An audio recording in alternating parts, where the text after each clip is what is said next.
The list price is a suggestion. I'm gonna pay what makes sense. So at the end of the day, I look at the market and whether a property is coming soon or whether a price change happened or whether it's been sitting on the market, I go in and I offer a lowball price with a close in 5 to 7 days. Like basically a bully offer is offering a low price but giving irresistible terms, which is we gonna close cash, we'll close in 5 days, we're not gonna have any inspection, none of that. And then that'll entice, people that's motivated to come down on their price.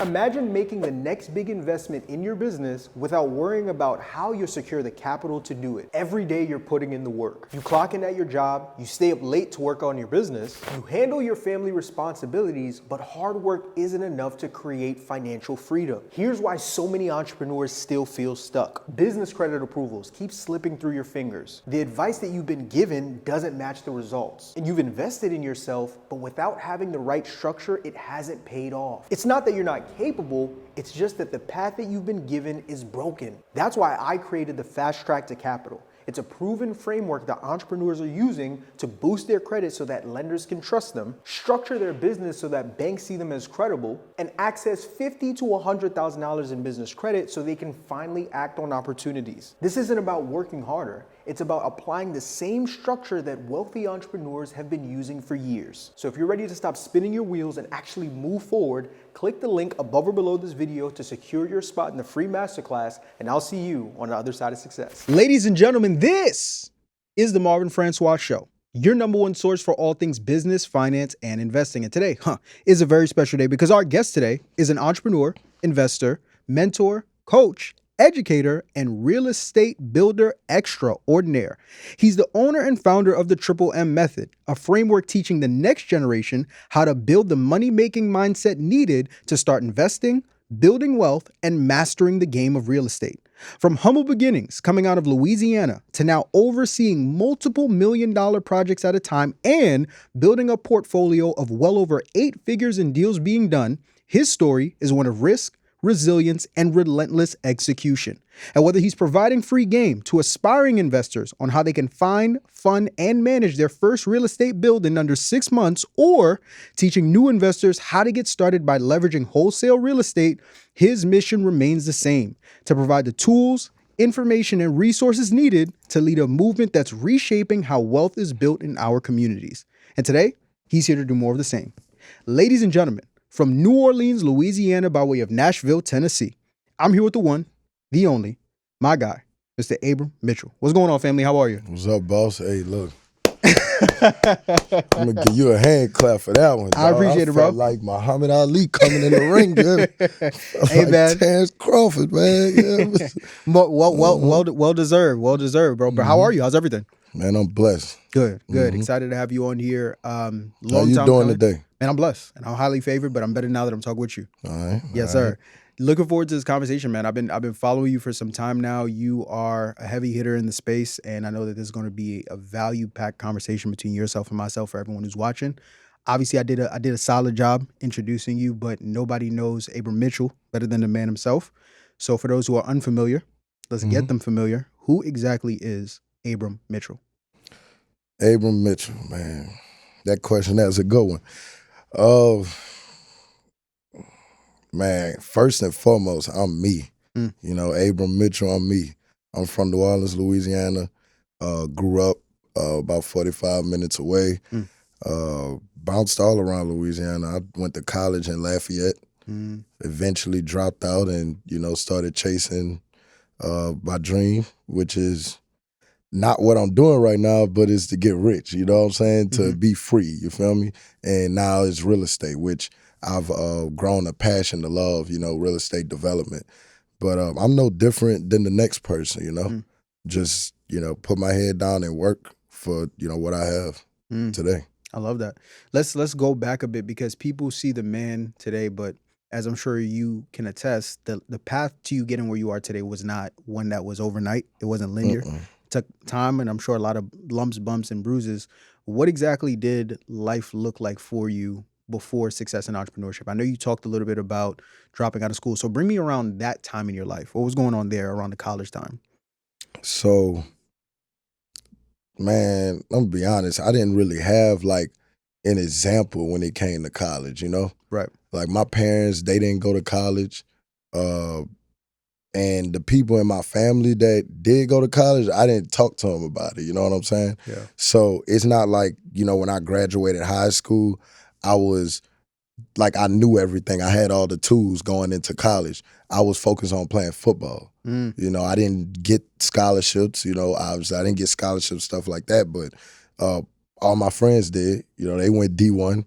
They had all the scholarships. I sat there, watched them sign on signing day, and I just made a goal at that point. Like I'm not gonna be the one that got all these friends in the NFL or whatever, because I'm just looking at their trajectory. You feel Right. me? And I'm like, some of these dudes probably about to go to the NFL, be filthy rich. I'm not about to be the guy like, freeloading, like trying to live off your friends, live off your homies. You know what I mean?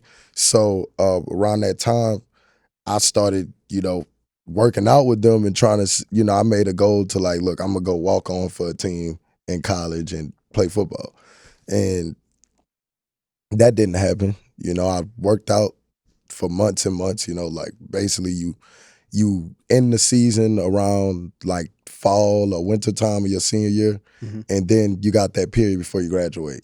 So all my friends that was going D1, we worked out every single day. I worked out like I was gonna walk on, didn't walk on. Got to college, didn't have no money, nothing. Freshman year, didn't have a job, nothing. Didn't really even have money to put gas in my car, you know what I'm saying? So that first year of college, I'm like, I'll never, ever in life walk around with $0 in my pocket. Like, that's crazy to me to not have any money. So immediately after that freshman year of college in Louisiana, the big thing to do, to get money is go work in the plant. So I went got licensed, I went got a certification. It's called a TWIC card. Okay. Me and my friend. And I went, did that because I'm like, okay, this summer I'm gonna go make me about 10, 15,000. Because basically the word was you go get a turnaround. Basically you work for 6 to 9 weeks straight. You making like $20, $30 an hour, and then overtime you making time and a half. So you making like $35, $40 an hour. So I'm counting that up. I'm like, I'm gonna go stack up like 10, 15,000 during this summer, come back to college. I got the bag now. You know what I'm saying? Got money now. Put gas in my car. You feel me? So that didn't work out.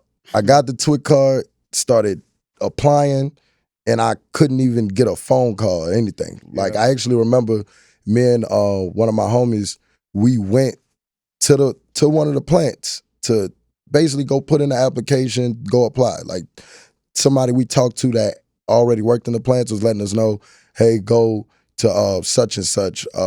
Basically go to Gabriel, that's in Louisiana. Go there, that's where, a bunch of plants are taking people. Yeah. So we're going to the plants, and every plant, they had a waiting list. They're like, yeah, we walking in, they like, oh, you late. They show us the list. They like, you got your name on the list. Man, it's like 100 people on the list. So I'm like, so y'all call all these people before, and they're like, yeah.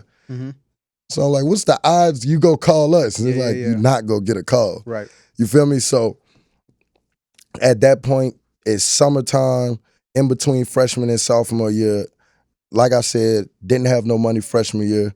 Tried to get the TWIC card, tried to go get a job. That didn't work. Yeah. At the plant. Then I end up, my homie, he called me. He like, hey, they got this restaurant that's ordering like on the spot, bro. Like I just did an interview and I started today. I'm like, bet, just line me up with dudes. So I go do the interview. It's called Shucks. It's a restaurant. I go in there, dude, like, you ready to work? I'm like, yes. Like, that's literally how it went. Like, we go in there. He's like, how old are you? Basic questions. Have you ever worked before? I let him know I worked at Home Depot before for like 3 months. I quit because I was going to college, and then he was like, okay, cool. You ready to work? I was like, how much you paying? He said $12 an hour. I was like, let's go. I started working that day. That was like, that was probably June, July, around that time. Started working as a fry cook and, just started making a little money in there, but I hated that. Like, I hated every part of having to show up to work at a certain time, having to do what somebody else was telling me to do, and then I can't leave until, you know, they ready for me to leave. Yep. So my parents, they're self-employed. I never watched my parents work a job, corporate, none of that.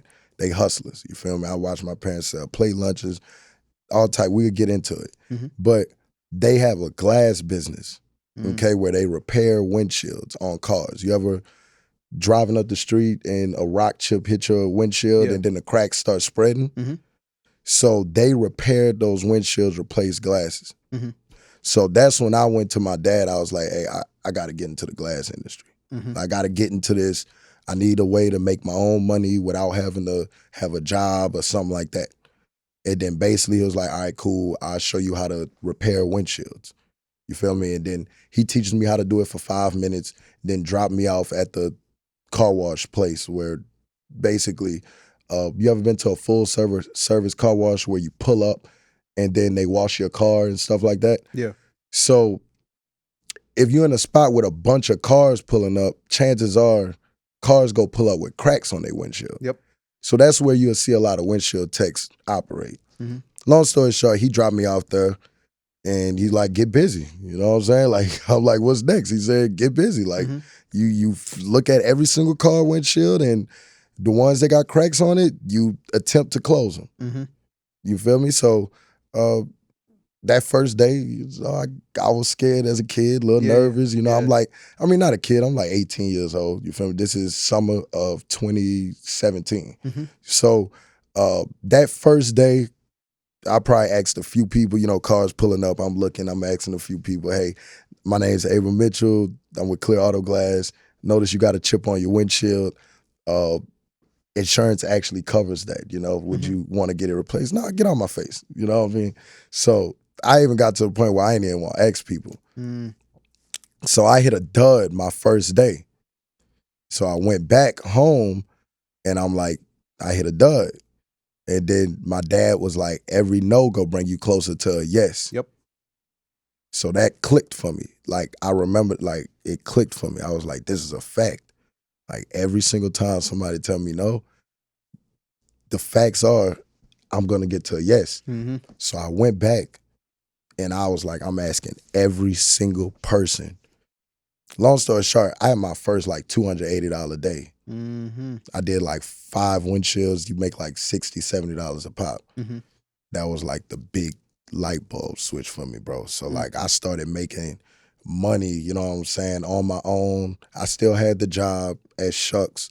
I quit that when we went back to college. You feel me? But long story short, bro, I was hustling in the glass business around that time, and then I came across real estate in June of 2018.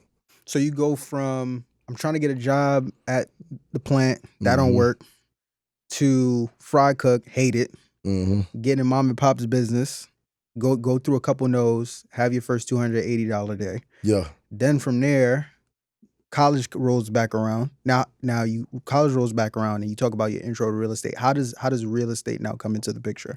Got you. So all right, so it's 2017. Yep. August 2017, we go back to college. So I had spent that summer, like I was just saying, working the glass. Yep. At my first $280 a day, I was able to make thousands of dollars that summer. Like I had $1,000 days. Basically, like, I'm gonna be honest, I'm gonna let y'all know this right now. If anybody watching this and you like, I have nothing and I need to go make some money right quick, bro, look into the glass repair business. All you gotta do is go buy a windshield repair and replacement kit. And I'm telling y'all, bro, insurance covers it free of charge. You make $60 to $70 a pop.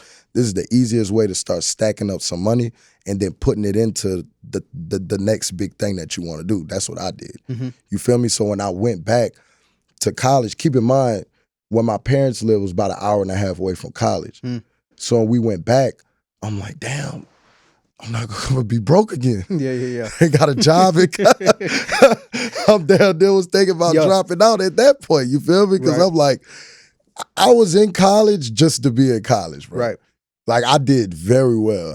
I actually left school with a 3.9 GPA, but I never just had any I'm like, cool. I never knew why I was here. Right. I always was like, the first opportunity I get, I'm out of here. Mm-hmm. So basically, long story short, when I went back, I had to go find me a car wash that would allow me to work there so I could keep making money. I did that, found me a car wash that allowed me to pay them monthly to operate the glass business there. Yep.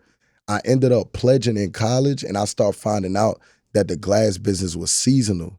And I was in the hot ass sun like all day, every day, bro. Like, I'm telling you, sitting out there, hot ass sun, some days you don't make any money. And then I'm just like, I just remember one day, bro, it was after I crossed and it was winter time.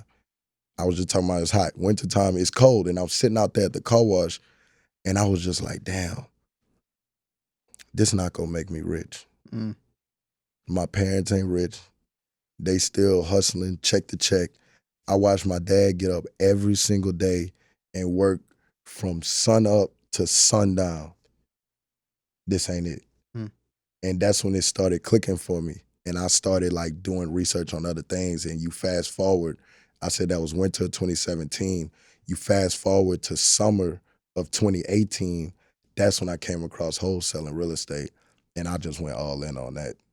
Like I bought a course and just went all in on that. Walk me through your first wholesale deal. All right, so like I said, I found out about wholesaling real estate June of 2018. First thing I thought was it's a scam. Yeah. This ain't right. This ain't it. But then I'm like, damn, it's looking good though, looking like a good scam. You know, maybe I'll not scam get is crazy. Maybe I might not get caught. You know what I'm saying? I just want to make some money, like we were just talking about. But I started watching podcasts, bro, and also at that time I read Rich Dad Poor Dad. And like, you know, like that stuff, it just started clicking for me. They talking about money as a tool. I had some money on me. So like I mentioned, I bought a course from reading Rich Dad Poor Dad. I'm like, oh, okay, so the money I got is like a tool to buy information so I could do this wholesale thing. Yeah. So I bought the course and I just got to work. Basically, the course told me to pull a list off of listsource.com. So I'm going to plug ListSource right now. Get their phone numbers and start calling them. That's what I started doing. Now, of course, I didn't know what I was doing. I didn't know how to analyze a deal. I didn't know how to come up with an offer. I didn't know nothing at all. I was out at the car wash doing my glass business and on the phone trying to do real estate deals. Well, me not knowing nothing eventually got me to my first deal. You know what I'm saying? So from June of 2018 to October 19, 2018, that's how long it took for me to do my first real estate deal. I made $32,000 and I immediately dropped out of college and I moved to Nashville, Tennessee to just go all in with it. But it wasn't peaches and cream.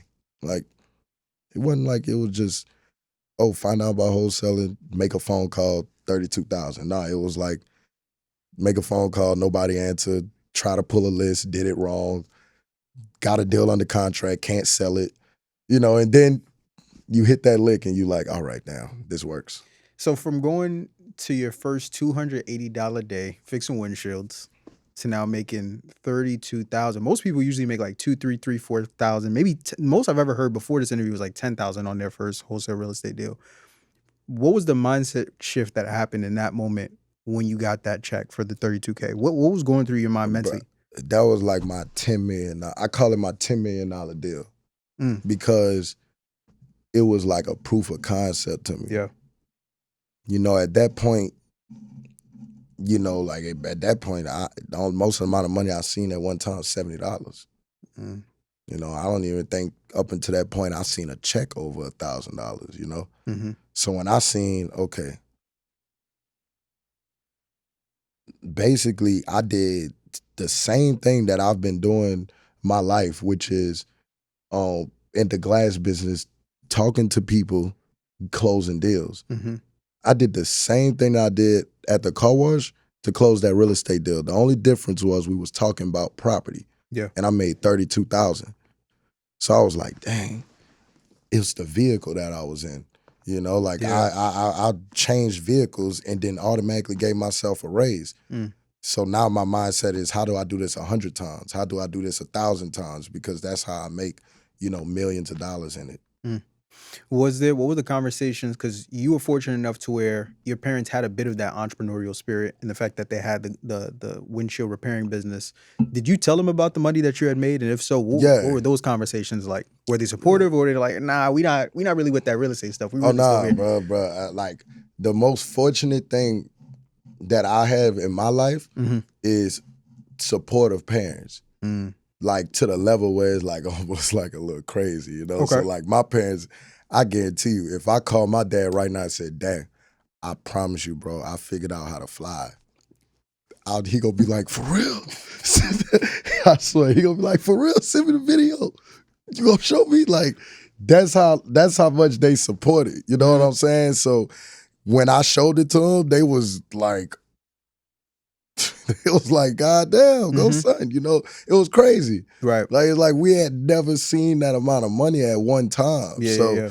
They like, well, I know you've been talking about it, but it's real now. So then the next conversation was, I'm leaving school, and of course my mom, she was devastated on that, She didn't like that, because like I said, bro, I had a 3.9 GPA. Like, Right. I did very well in college, and it's not because I'm the smartest person.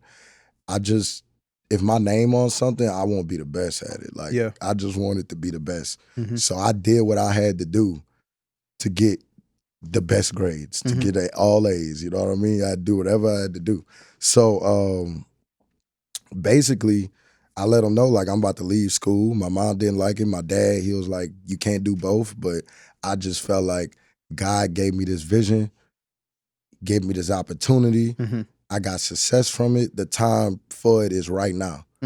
Like, people always used to, because if you know me from young kid, like, I always wanted to get money. Like, I always wanted to get money because I just wanted the nicest things in life. And my parents didn't have the money to get it for me. So my mom would be like, you gonna have to be rich. Yeah. Money don't grow on trees. You gonna have to be rich. You have to be rich. So it got to the point where I started believing it. You know what I'm saying? Yeah. So I just felt like the time is always now. I remember hearing this Tupac interview where Tupac was like, a black man in America got to they 30 years old. And by that time, they either went to jail, had a kid, or they defeated. You know, so I remember I heard that. That was on Kendrick album, To Pimp a Butterfly. But I just always felt like time running out. So that's why I'm like, I'm dropping out. I'm going all in with this, and I'm not looking back. We putting all 100% into it. So you get the 32, and for a young college kid, bro, as a young college kid, you make 5,000. You on a different planet, because you broke, you figuring it out. You got 32 in hand. You make the executive decision to now drop out. Mom's a little hurt. Dad's like, hey, you got to go all in. You got to go all in. How do we now connect the dots from that Abram, where you get your first wholesale check, to the one that we see sitting on the couch, to where you start getting into real estate building? What does that journey look like? You know that little monitor when somebody in the hospital is doing this? That's how that journey look, up and down, up and down, up and down, a roller coaster. You know, because I did my first deal with not as much resistance, but my second deal, I found out that a deal could not close, on the day of closing. So I had it set up to where the day I moved to Nashville, I had my second deal closing. Buyer didn't come through. So I had one or two decisions to make, because whenever you sign a contract with somebody to sell your property, what would you do? I got to honor that contract. Well, as a homeowner, what would you do? If my home is the one that's being sold, or yes, what do you start doing? I got to start. I don't know. In that situation, you start packing. It's time to go. That is true. Yeah. You feel me? So now I'm at the closing table. I got a buyer, because with wholesaling, you never really the buyer. Right. So I got a buyer that don't show up, but I got a homeowner that's packing stuff up. That's ready to go. That's packed up. This the closing day. they ready to go. They ready to go. You feel me? So I had one or two decisions. Either I could dip on them too, or I could spend all the money I had at that point and buy the property. So that's what I did. I ended up, getting with a hard money lender. I probably had like 13,000 in my account. I had to spend 11,000 of it to close on that deal. Mm. So imagine how I'm feeling. Made all this money, invested some of it, whatever, blew some of it for sure. Right. Moved, you know what I'm saying? And then the day I moved, I spent all of it. And I'm back down to like $1,500 in my account. Mm. So I'm like, dang, I might have made the wrong decision, you know? But that's just, just a thought. I Right. let it pass. And that deal ended up closing like a month and a half later, made like 17,000 on that. But I ended up investing more into myself. And throughout this journey, bro, like the number one decision that I've always made is me. Like if I invest into me, time-wise, work ethic-wise, or even just financially, this is how I get to where I'm at today. You know what I'm saying? So I spent like 50,000 in mentorship that first like 18 months. And that's what helped me build up my wholesale company. Did a couple hundred wholesale deals, paid a bunch of taxes. But what I started realizing was the people that I was selling wholesale deals to, they was making a lot more money with less deals. So in 2020 specifically, I sold this deal to an investor. I made 24,000. He made 200,000 on that deal. Damn. Made 200,000. So I was like, damn. Like what you just said. Yeah, I was I'm like, damn. He needed me to make the 200,000 though. Right. So that's when I started asking questions like, hey, who you going to get the 200,000? Hard money lender. Oh, all right, already kind of familiar with that. Who's the hard money lenders you're using to get the loan for the property to close on it and the construction, you know? So that's when I started realizing as a wholesaler, I got value because I'm finding all the deals and the investors like what I am now, they need me in order to get great deals. So if I started becoming an investor, it's even better for me because I'm finding the best deals and now I'm doing these deals because if somebody's gonna pay me 20, 30, 40,000 markup and they still gonna make money, 200,000, whatever they make, how much I'm gonna make if I take it at my price? Even more money, you feel me? So I ended up doing my first flip in August of 2020. And it was a lipstick deal. It was an easy flip. I ended up making 88,000 on that first fix and flip. Very first fix and flip. And I got with a heart. So for anybody that's watching this, that's wholesaling, and they like, because wholesaling is not real estate investing. I don't care what you say. Y'all could attack me for this. I don't care what you say. If you are a wholesaler, you are not a real estate investor. You are a sales and marketer. Straight up. That's what it is. If you want to be a real estate investor, you're going to need money and you're going to need a team to execute actual real estate deals. The best way to get started, if you're a wholesaler, you don't have banking experience, you don't have W-2 income, stuff like that, get with a hard money lender. Hard money lenders, they will fund your deal. You go put down like 10 to 20% and you leverage that to make, a multiple on your money. That's what I did. I made 88,000 on that first deal. And I'll kind of unlock the code to invest in. Because beforehand, I thought if I was going to buy a property for X amount of dollars, I had to have all that money in my bank account. But in reality, if you want to buy a property, all you really need to have is the down payment. You said something interesting that I've never heard someone say before. You said just because you're a wholesaler, that doesn't mean that you're a real estate investor, which you're not. Some people would say is pretty controversial. No, you're not. What would you say? What's the difference between the two? And do you think that anyone can be a real estate investor? Yeah, anybody could be anything they want to be, just not me. You know? So, but nah, seriously, wholesaling is not real estate investing because you're not buying the property. You're not spending any money on the team to fix it up or do anything with it. You're not taking any risk. So how are you an investor? Yeah. Because when investors, they take risks.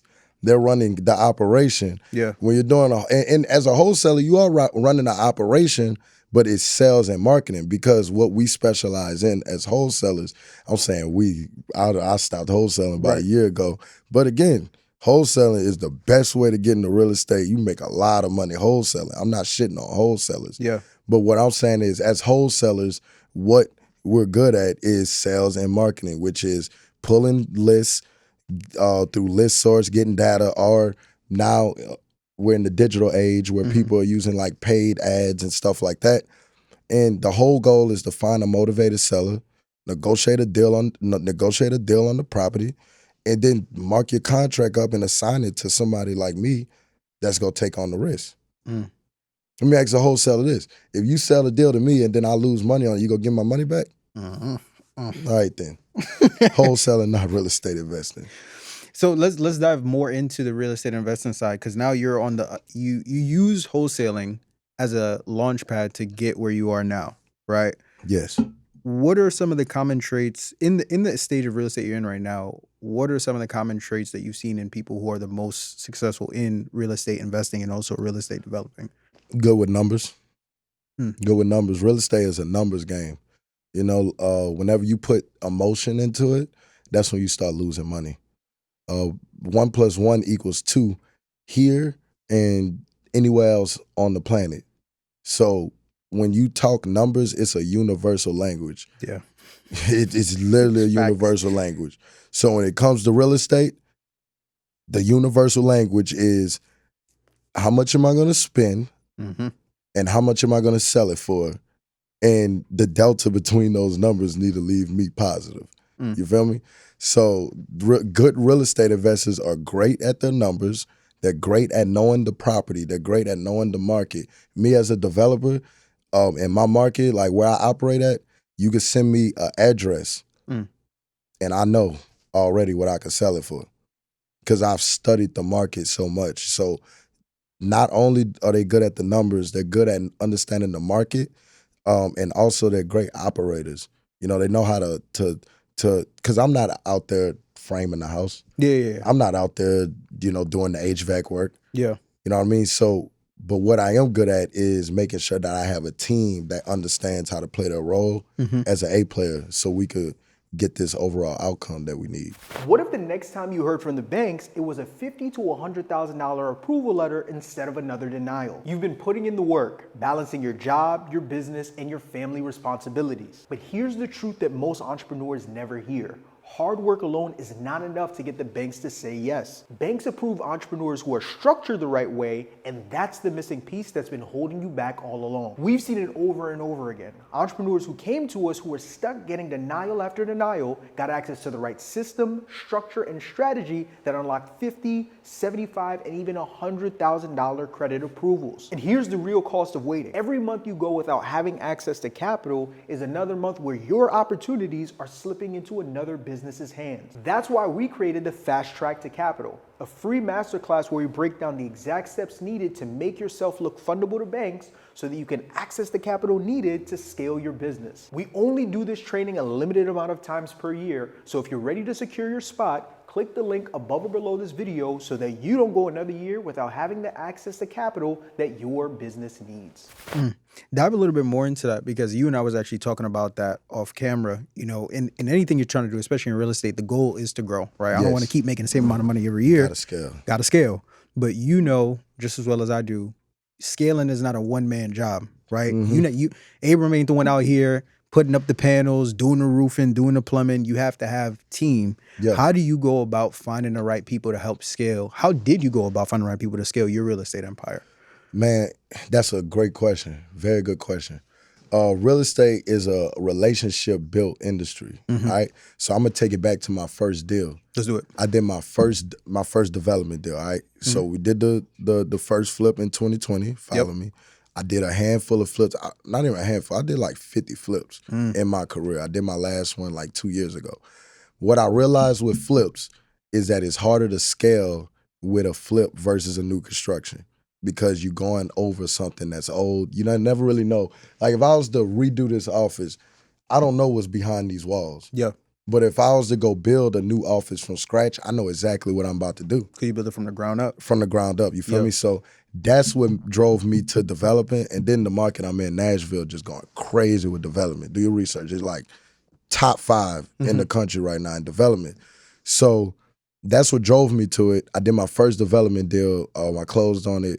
Well, I broke ground on it in November of 2021. And I sold it in 2022, like June, I hired a general contractor because with development is a little different. Like you got to have, in most countries, most counties, most jurisdictions, you got to have like permits or you got to have a license to build houses. So I had to hire a general contractor to build my first house. Actually, like my first 10 houses, I worked with a general contractor. To answer your question, that's how I found my team. So like for anybody that's wondering, because that's like one of the number one questions I get asked. Hey, bro, how do I find subs? How do I find framers? How do I find plumbers? Find it by getting referrals from people that's already in the business that's working with them. Like I said, I found mine with my general contractor. General contractors, they have a team of subs. Another great way to do it is hop in your car, ride around the neighborhoods, and you see the houses that's being built, bro, hop out, talk, network with people. These subs need and want and value your business. Do that enough, and then you will have multiple framers, multiple plumbers. Like there's so many subs out here that's looking for work. It's not hard to find them. I would say the only thing now is just making sure that they're great subs. And the best way to do that, check with somebody that's working with them. Simple. You said something earlier as well that was very interesting to me, and I want to make sure the audience doesn't just skip past it. You talked about when you were navigating your wholesaling journey, you spent over $50,000 in mentorship around that time. How important, in retrospect, and even in where you are now, is mentorship to your journey? Because I feel like there are some entrepreneurs that struggle with the idea of it. Like, I don't want to pay somebody I'm going to go ahead and figure it out on my own. Or I don't trust anyone, or this person may be a scam. Why was putting that much money into mentorship so important to the success that we see today? Because it's just kind of how you skip the line. If I could learn from somebody else's experiences, then I could skip steps. So like the biggest things I learned from my mentor is how to go around the obstacle instead of having to go through it. You know what I'm saying? Yeah. So like, for example, in wholesaling, I started learning about systems. I started learning about tools and processes. I started learning about KPIs, how to reverse engineer the same thing that's going on over and over. Because again, even a step further than real estate, business is numbers. Big part of why, businesses are successful is because they know their numbers and they track them. And when you track that data, you can duplicate it. So then we talked about the things that make up a good real estate investor. I want to flip it because one of the things you said is numbers are universal. You can't be emotional about numbers. And for me, when I heard you say that, I'm just like, are there actually investors in the space of real estate that let their emotions get the best of them to where it's like they're actually doing bad business or it keeps them from growing? You've been around the block long enough. On the flip side of things, what are some of the common traits you see in investors that are here today and gone tomorrow? Man, look, I ain't even gonna talk about nobody else. I'm gonna talk about myself. Because I didn't start off knowing, and even where I'm at today, I got the mindset that I treat myself like I know nothing. You know what I mean? Because you could always learn, because it's an evolving game. Yeah. The stock market today is not the stock market tomorrow. Real estate, similar. Yeah. So at the end of the day, like what I started realizing, okay, let's go back. Did my first deal, worked with a GC for my first 10 deals. Yeah. I got trigger happy. What do you mean? I made $350,000 on my first new build. Like when I made that, I was like, I'm buying every single new build that I could possibly buy. You know what I'm saying? Right. Because I'm just like, if I could do this many times, I can make this much money. So I started buying a bunch of deals, and even though they might have didn't pencil all the way, I was still kind of justified, like get too optimistic. Like I'm a reset comps. I'm gonna get a price somebody else didn't get. You know what I mean? So, and that was in 2022. So I bought a bunch of those deals. Well, 2021 up into 2022, I was buying a bunch of those deals, and the market changed. If you're in real estate, during COVID, interest rates 2%, lowest we ever seen. Well, lowest we seen in my lifetime. And then in 2022, they went from 2% to 8%. Went right back up, boy. And I'm in the middle of building all these properties. So you just gotta understand, bro, whenever, all right, let me put it for instance, whenever you apartment shopping and your budget for your rent is $2,000 a month, let's say I'm your leasing agent, you tell me that. And then I take you up to like the 30th floor and you be like, how much these are? And I say, $3,500 a month. What you gonna say? Bro, it's out of my budget. I can't buy this. Same thing with buying houses. Yeah. People that's buying houses, less concerned about the price, more concerned about what is the mortgage. What am I gonna pay? Yeah. That's how they determine what they go afford. So when interest rates go from 2 to 8%, mortgages are a lot less affordable. Let me put it for instance. During COVID, when interest rates was 2%, you could get a $500,000 mortgage for like, I don't know, $2,200 or something like that. Yeah. Not expensive. Now, when interest rates go up to 7, 8%, that same $500,000 house go cost you like $4,500 a month. Damn. Like $4,500 a month. So now all the people that could afford $500,000 houses got to go buy $350,000. Yeah. So now that creates a shockwave in the market. You know, so what happened with me was a bunch of these deals that I underwrote to sell at $700,000, $750,000 was selling for $600,000 or $575,000. All on top of that, I'm sitting on them for 6, 7 months paying interest payments and they not selling. And that's the part of development and real estate that they don't talk about that online. You feel me? So I look up, I got 8 or 9 properties that I'm building, some of them done, others, they all in various stages. But at one point I look up, I'm paying $50,000 a month in interest payments. Interest only payments, waiting for these properties to sell. You feel me? So that started depleting a lot of cash in my business. And I started realizing, okay, we got a lot of deficiencies in the business, you know, and that's when I started like really like paying attention to everything because, you know, development, I knew the money that I could make in it. You know, I knew the opportunity, you know, but I knew like, okay, I got to be great at this to, you know, really operate at a high level at scale. You know, I got to be able to withstand market fluctuations and stuff like that. That's good because I don't own real estate, but to piggyback off of that, I feel like, to your point, if you're going to get in this industry, understanding the market is extremely important because, like you said, it makes or breaks pretty much everything that's going on. But in the same vein, do you see that? Because one of the things I hear from the outside looking in is there are certain people that feel like they can never buy real estate because they're like, all right, I got to wait until interest rates. Nah, it's always best time, always right now. My bad to cut you off. No. But so go into that because there's one quote where do you know who Wall Street Trapper is? Yeah, he talks about this. He's from New Orleans, right? Oh, so there you go. So he has a quote that I love where he's like, "Time in the market is better than timing the market," and he's pretty much just like, if you sit and wait for the perfect opportunity to jump in, bro, it's never going to come. Yeah. Where are you when it comes to that? How do I, as someone who wants to get started in real estate, analyze the market to where I know, or look at the market to where I know, is there really a best time? Bro, right now is the best time to get into real estate. Right now is the best time to get into development. The numbers tell you otherwise. Because the numbers tell you that. It supports it. The United States is behind over 4.5 million homes. Okay? So whenever you talk about supply and demand, if we're behind 4.5 million homes, that is why prices are at a point where they're unaffordable for people.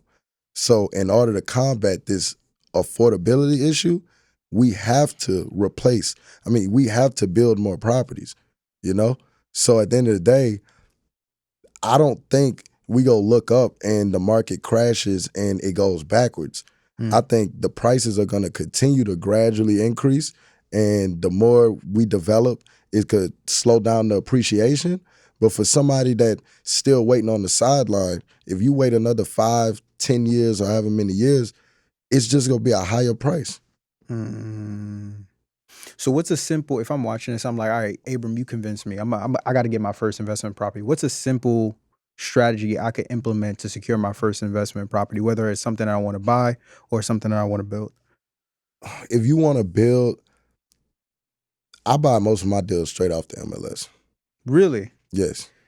Interesting. Okay. Talk a little bit about that. So, bro, I just make offers. Like all right, so I got a strategy called we make bully offers. Bully offers. Yes. Okay.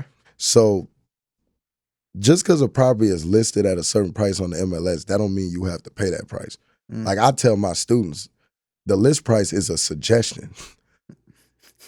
I'm gonna pay what makes sense. I never heard nobody say that. Okay. The list price is a suggestion. I'm gonna pay what makes sense. Yeah. So at the end of the day, I look at the market and whether a property is coming soon or whether a price change happened or whether it's been sitting on the market, I go in and I offer a lowball price with a close in 5 to 7 days. Like basically a bully offer is offering a low price but giving like irresistible terms, which is we go close cash, we'll close in 5 days, we're not gonna have any inspection, none of that.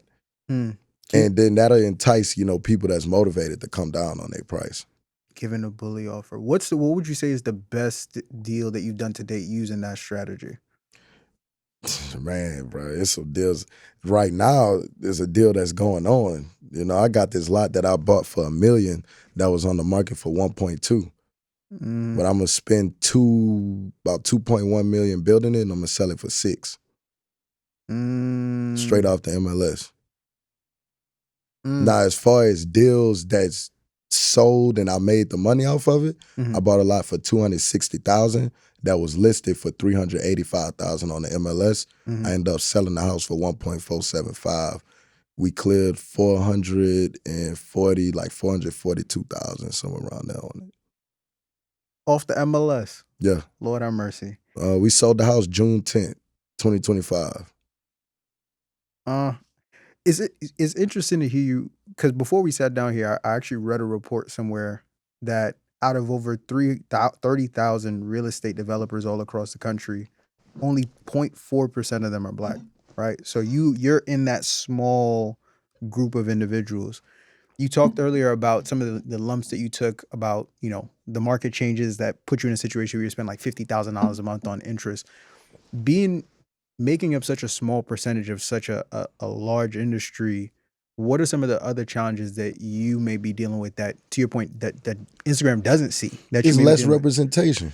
You know what I mean? Like at the end of the day, if you was a developer, he was a developer, everybody that looked like, not everybody, but more people that looked like me was a developers, then, it would be less resistance, on the lending side, on the, mostly it's the lending side and the permitting side of things. Because, I'm not in the room when conversations are going down, that's stopping me from doing things, So I never really focused on it as an excuse. I always know that it's there, but that's why I just work extra hard. I work so hard to where, and do great business to where you can't stop me. You can't refuse me, So, but it's definitely an industry that is dominated, predominantly a white industry. And age too. So the race thing is one factor. 0.4% is Black, but then I'm 27 years old. Yeah. There's probably, like, I could count on my hands. I'll probably be the only person me and my homie probably is a good chance the only people under 30 in the United States doing over $25 to $30 million of development right now.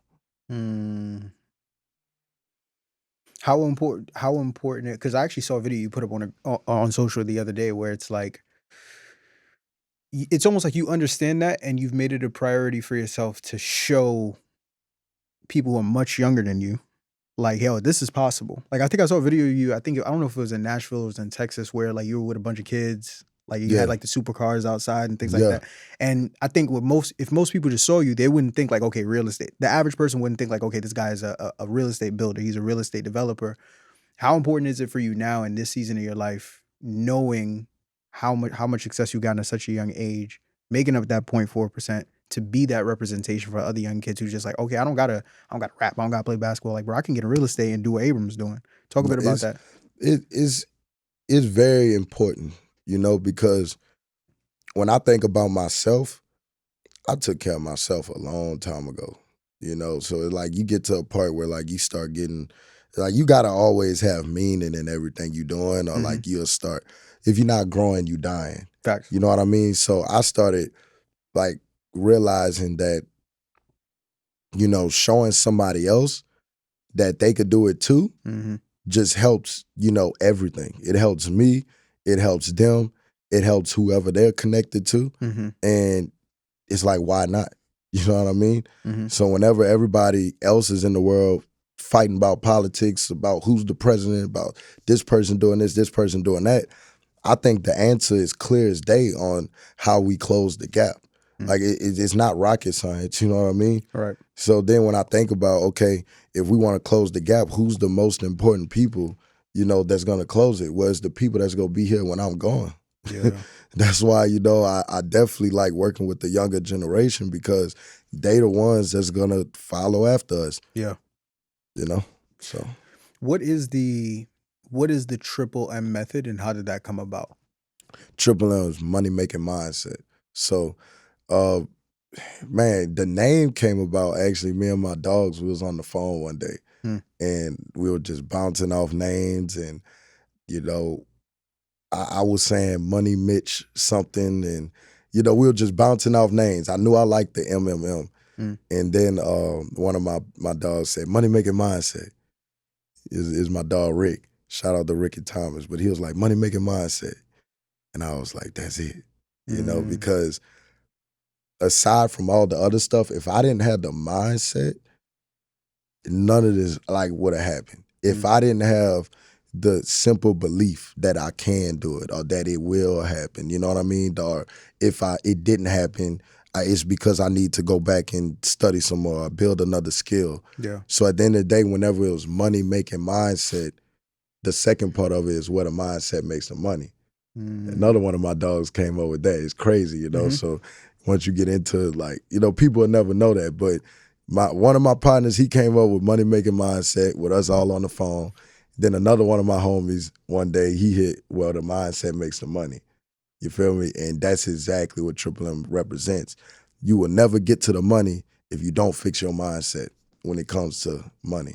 You've seen people post their 50K approvals online, but have you ever wondered why it hasn't happened for you yet? You're clocking in at your 9 to 5, you're building your business after hours, you're even stacking your 401k and setting money aside for investments. So on paper, you're doing all the right things, but here's the problem. Growth feels slower than it should, opportunities keep passing you by because the capital isn't there, and you start wondering if building a real legacy for your family is even possible. It's not about effort or commitment because you've already proven that you have both. The missing piece is having the proper structure. That's why inside of our free masterclass, The Fast Track to Capital, I'm going to show you a step-by-step process on how entrepreneurs just like you are securing $50,000 to $100,000 in capital safely without wasting years on trial and error. So if you want to secure your seat, click the link above or below this video to save your spot, and don't keep grinding without the structure that gets real results.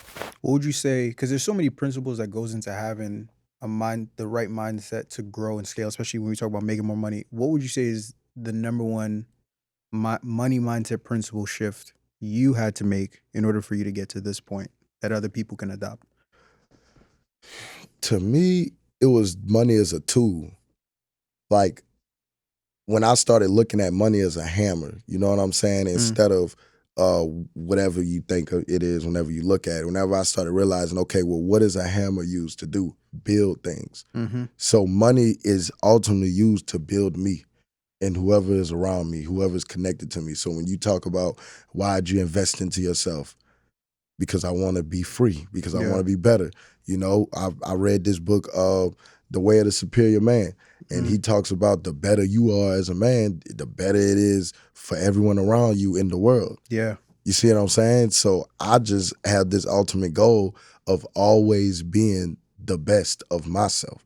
It ain't about being better than you, him, anybody else in here. I don't care about none of that. Yeah. I just care about who was Abram Mitchell yesterday, who is he today, and so on and so on. And if I could keep doing that every single day, you see what it's done now. It's a compound effect. Yeah. I've been doing this for, 7 years now? Yeah. So just imagine another 10 years of that, you know? Over. It's just compounds. That's another thing that I feel like is the difference between people that's reached a massive level of success and people that haven't. We understand that I might get up and do this for 6 months. Mm-hmm. And I might shoot this podcast for 6 months and get 100 views. Mm-hmm. And on month 7, we hit 100,000. Yeah. You know what I'm saying? And some people, they just feel like it's supposed to be Perfect. incremental. It's supposed to match up perfectly. Yeah. Like, all right, I put in work today and I got 1% better. And if I do it for 100 days, I reach 100%. No, that's not how it go. Yeah. You might get 0% for 5 days straight. Yeah. And then on day 6, you get a 20% shift. So at the end of the day, you never know when that breakthrough is going to come, but you know it's going to come if you keep going. Yeah. It's just like the concept of every no brings me closer to a yes. Mm-hmm. As we start to close, I'm curious at this stage, what do you want your legacy to be moving forward? Man, bro, you ask some good questions, dog. That's some real good questions, man. When it comes to legacy, I just want to leave an impact that's bigger than me. You know what I mean? Like, I want to leave something that, I feel like it's one thing to, pop it and turn up and do good. Yeah. When it's all, like, I was watching, they got all this Thug stuff going on. And, just on some of the leaks, I heard Thug just saying, but what did you do for this person? Or what did you do for that person? Yeah. You know what I mean? Or they got this song where Jay-Z was like, over here we measure success by how many people successful next year. Over here we say you broke if everybody broke except for you. So when I think of legacy, how many people was I able to affect, in a positive way by just doing what I do?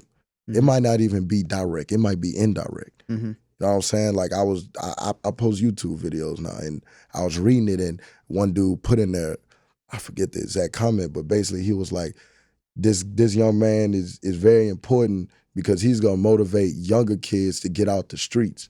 You know what I'm saying? When I read that comment, I was like, I never said that verbatim, but yes, like that's the goal. You know what I'm saying? Like, let's have people do stuff that's gonna get us ahead. Yeah. You know what I'm saying? Everybody talk about it, but let's actually do it.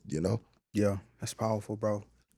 Last question. Well, I want to answer. I want to do one other thing before you do that last question. Let's do it. Because I feel like, all right. So earlier, you was asking if somebody that's, just trying to start somewhere. Yeah. You know what I'm saying? Where would they start? What's a good start for them? And like right now, I'm speaking to that person that's doing wholesale deals, or they doing fix and flip deals, and they want to transition into development. Like they want to start doing development deals, making, larger checks, larger spreads on their deals.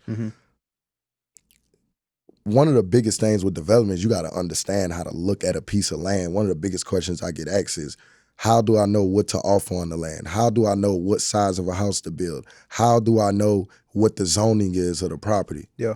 Bruh, ChatGPT literally, like you could use ChatGPT to find out pretty much everything you need to know about land so you can make those offers and investments. You feel me? So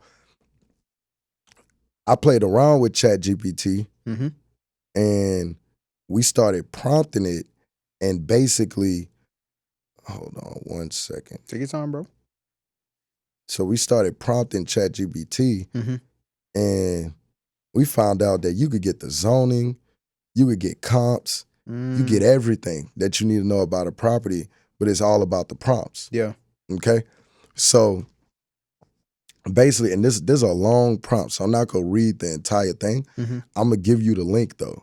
Okay, let's do it. So they can see all of it. Yeah. But I'm gonna pretty much read like a sample of what I would put into ChatGPT to find out, the zoning of a property, to find out what I could sell the new build for, to find out what I should be, my build cost should be at, what should I get the land at, like everything, start to finish. So basically what I go to ChatGPT and say, I am considering purchasing the lot at 17 Garden Street. This is a property in Nashville, but this works no matter where you at. You just need the prompt and then you put your address in. So I'm considering purchasing the property at whatever the address is to develop and sell a duplex. I need a comprehensive due diligence report covering every aspect necessary for a successful purchase, build, and sell. The report should include 1, zoning and land use regulations, confirm the current zoning, classification, and whether a duplex is permitted by right or requires rezoning or variances. 2, permitting and approval process. Give me the step-by-step process for obtaining permits, site plan, grading, and occupancy permits. Give me the estimated timeline for approval of a duplex project in Nashville and expected fees and costs associated with those permits. Number 3, lot suitability and feasibility, topography, soil conditions, drainage, flood risk, and identify any soil tests or geotechnical reports required before the build. Number 4, construction costs and challenges estimated. Give me the estimated total cost to build a high-quality duplex, including site prep, foundation work, framing, roofing, exterior finishes, interior finishes, mechanical systems, landscaping, driveway, cost comparison, all the way down the list. We get super detailed with it. Bro. And then number 5, market analysis and profitability. Give me comps, basically comparable sales analysis for newly built duplexes in the area. Give me the expected sale price per unit and total revenue potential.